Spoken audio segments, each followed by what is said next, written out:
अस्सलाम वालेकुम जी। आज हम बनाएंगे मैंगो शेक। ये बहुत लाजवाब और बिल्कुल डिफरेंट स्टाइल से हम बनाएंगे और पीने वाला आपकी तारीफ़ ज़रूर करेगा।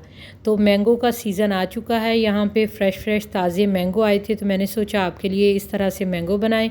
पानी में मैंने 1 घंटे के लिए आम भिगो के रखे हुए थे। इतने साइज़ के हमने 2 मैंगो लेने हैं और इनको क्यूब्स में काट लेंगे। ये देखिए मैंने मैंगो क्यूब में काट लिए हैं। अब हमने एक ब्लेंडर में डाल के इनको करना है ब्लेंड और इसकी बनाएंगे हम प्यूरी अल्हम्दुलिल्लाह हमने बना ली है। अब हमने 2 टेबलस्पून प्यूरी इसके अंदर से साइड पे कर देनी है।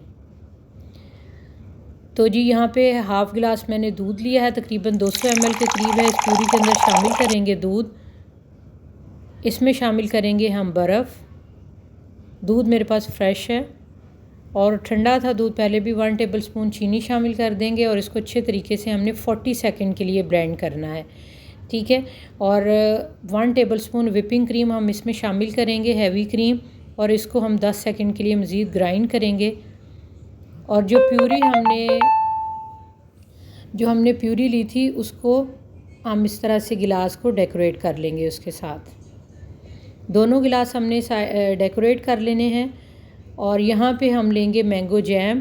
क्योंकि 2 गिलास हम शेक बना रहे हैं तो 2 टेबलस्पून हम इसमें इस तरह से भर के मैंगो जैम शामिल कर देंगे और इसको 10 सेकंड के लिए आपने मज़ीद ग्राइंड करना है जब आपका शेक बन जाए। इससे ज़्यादा आपने ग्राइंड नहीं करना, क्योंकि हमें इसमें जैम के चंक्स चाहिए और यही इसके मज़े को दुबाला करेंगे।